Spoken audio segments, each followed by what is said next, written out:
নমস্কার বন্ধুরা, গরম তো পড়েই গেছে। আর গরমের সময় পাতলা মাছের ঝোল খেতে কে না ভালোবাসে বলুন।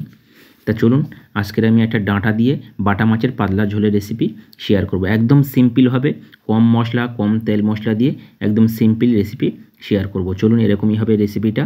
তা চলুন দেখুন কীভাবে বানাচ্ছি আমি। তার জন্য এখানে ডাঁটা নিয়েছি, একটু টমেটো নিয়েছি, একটু রাঙা আলু নিয়েছি, আর কয়েকটা কাঁচা লঙ্কা নিয়েছি। আর নিয়েছি এখানে বাটা মাছগুলো কেটে নুন হলুদ মাখিয়ে নিয়েছি একদম। প্রথমে একটা ননস্টিকের কড়াই বসিয়ে দিয়ে কড়াইয়ে তেল দিয়ে অল্প করে কয়েকটা বড়ি ভেজে নেবেন।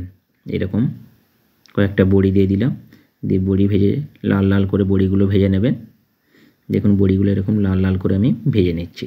আপনারা এরকম লাল লাল করে ভেজে বড়িগুলো প্রথমে তুলে নেবেন। নিয়ে আবারও এই প্যানের মধ্যে বেশ কিছুটা তেল দেবেন। দিয়ে তেলটা গরম হয়ে গেলে, তেলটা যখন বেশি গরম হবে তারপরে মাছগুলো দেবেন। তারপর আঁচটা কমাবেন, নাহলে কিন্তু মাছগুলো ধরে যেতে পারে কড়াতে যদি করেন। যেহেতু আমি ননস্টিকের কড়াতে করছি তাই মাছগুলো ধরবে না। কিন্তু আপনারা যদি কড়াতে মাছ ভাজেন সবসময় তেলটা হিট করে নেবেন, তারপর মাছ দেবেন। নাহলে কিন্তু মাছগুলো কড়াইয়ে আটকে যাবে আর ছাড়বে না, সব ভেঙে যাবে মাছগুলো। দেখুন অলরেডি মাছগুলো আমি ভেজে নিলাম এরকম লাল লাল করে। দিয়ে মাছগুলো আমি সব তুলে নিচ্ছি দেখুন।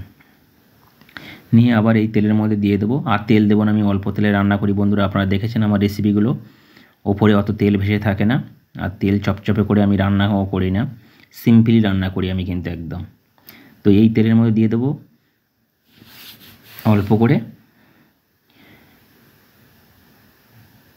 আমি কালো জিরে দিয়েছিলাম, সেই কারণে আপনাদের দেখাতে পারিনি।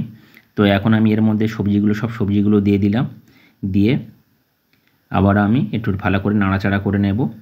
নাড়াচাড়া করে যখন ভালোভাবে ভাজা ভাজা হবে তখন আমি দিয়ে দেব অল্প করে লবণ, আর দিয়ে দেব একটু হলুদ গুঁড়ো।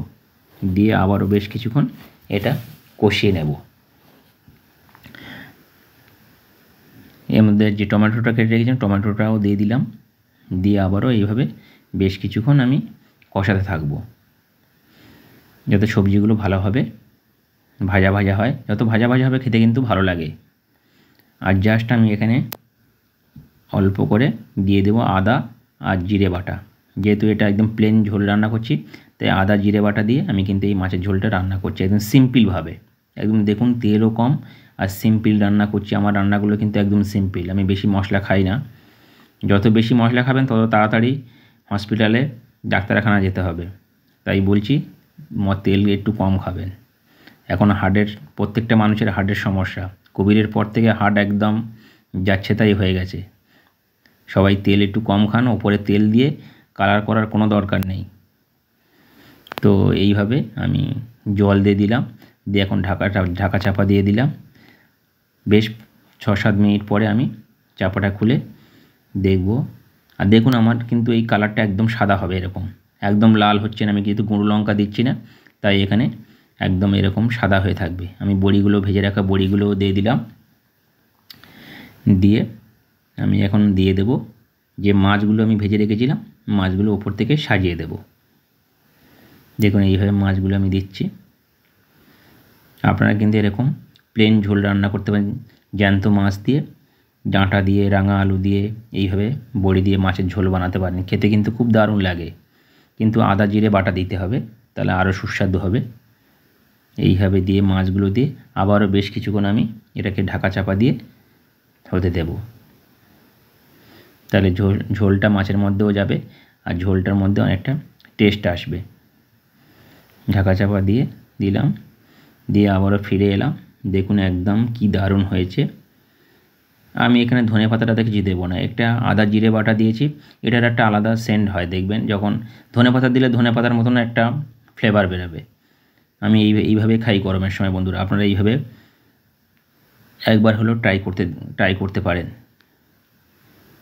তো দেখুন একদম হয়ে গেছে। আমি সার্ভ করে আপনাদের দেখাবো যে এই মাছের ঝোলের রেসিপিটা কেমন হয়েছে। আর যদি ভালো লেগে থাকে বন্ধুরা, প্লিজ চ্যানেলটা সাবস্ক্রাইব করে লাইক কমেন্ট করে আমার পাশে থেকে যাবেন। আর অবশ্যই করে পাশে থাকা নোটিফিকেশান বেলটা প্রেস করে দেবেন, তাহলে আমি যখন নতুন নতুন ভিডিও দেবো সবার প্রথমে নোটিফিকেশান আপনারা পেয়ে যাবেন, ভিডিওটা দেখতে পাবেন। দেখুন আমি সার্ভ করে দিলাম। কেমন হয়েছে বাটা মাছের ঝোল আপনারা কিন্তু অবশ্যই করে কমেন্টের মাধ্যমে জানাবেন। তাহলে আজকের মতন বিদায় নিই, সবাই ভালো থাকবেন, সুস্থ থাকবেন, বাই বাই, টাটা।